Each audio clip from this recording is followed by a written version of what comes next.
What's going on YouTube? JT is Reborn here, and welcome back to another edition of my DC comic book reviews. And in this video, we're going to be talking about The Joker, issue number 13 of 14. That's right, this is the penultimate issue.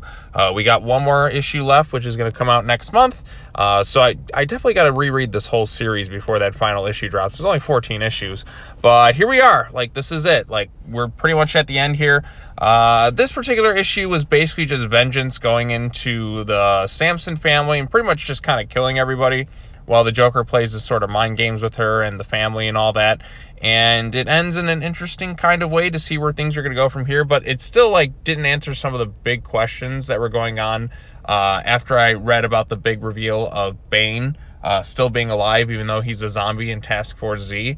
So we'll see how things play out, because like this didn't really answer all the big questions. So but yeah, like I said, we just open up with a bunch of cannibalism, people kind of eating stuff. Now granted, I've seen cannibalism done in things before. Like, compare this to like the show Hannibal, where at least they made the food look like normal food when Hannibal cooked. Like here it's just like straight up like the body parts. So yeah, like it just looks rather disgusting. So yeah, the Samson family's there, like, we're gonna have clown for dinner. Joker's just kind of like talking shit to everyone, so that was kind of fun. Vengeance comes in there and kind of wrecks their whole oil field thing and just kind of smashes everything in sight, literally punches a man's head clean off.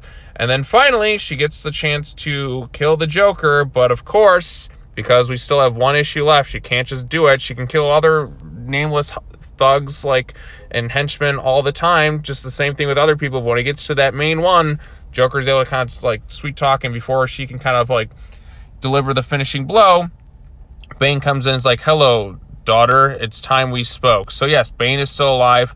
Why Bane doesn't just let her kill the Joker, especially after all the horrible things Joker has done, is beyond me. But then again, is this really the real Bane, or is this a clone? I don't exactly know. It never answered these questions. So I'm hoping this next issue answers it, because if it just kind of drops that all together, I'm going to be kind of ticked off.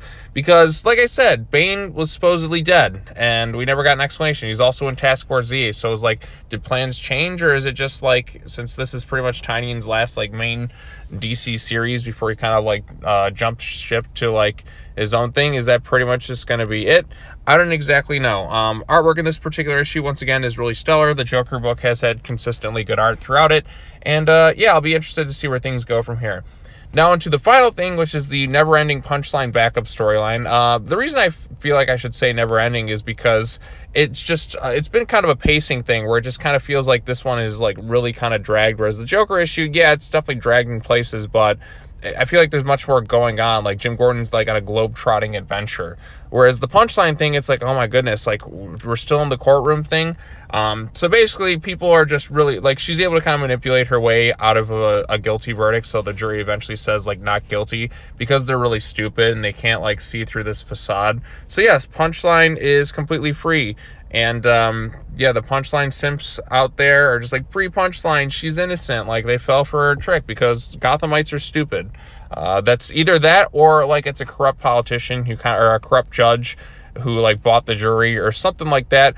It's either that, or people are just genuinely really, really stupid. So given this is Gotham, I'm going to go with generally really, really stupid. So Punchline escapes from the whole thing, even though she's been shown to do terrible things, but apparently she's free. Like I said, she just has no accountability for any of her actions. So yeah, that's that. So we'll see where it goes from here, but let's see what happens. Maybe she'll go be thrown back into jail, and that'll be it with her, but I highly doubt that. So yeah, overall impressions of this issue, I thought this issue was all right, fine in general. There was some fun Joker stuff, like he's actually in the issue, which was kind of nice, instead of just like not in it at all, because that's, you know, what's been going on with this Joker book, is Joker's genuinely not been in it. This is the least amount of Jim Gordon I think we've gotten in this series. Like, he's only in it for like one page, which was refreshing, because like I said, I like Jim Gordon, but this has been more his book than it has been the Joker's.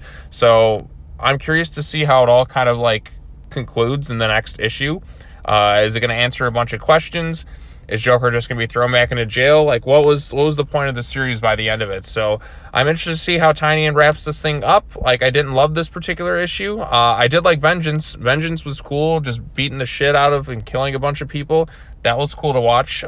Too bad they didn't let her just do that with the Joker, and so he could be done with that character. But yeah, we'll see where it goes from here. But anyways, What are your thoughts on the Joker issue number 13? Tell me them in the comment section down below. Be sure to like this video, share with your friends, subscribe to the YouTube channel for more content. I got some more videos coming up today. I got to cover Detective Comics, and I got to cover Batgirls, and I think it was like Superman Son of Kal-El, because that's part 2 of a crossover with Nightwing.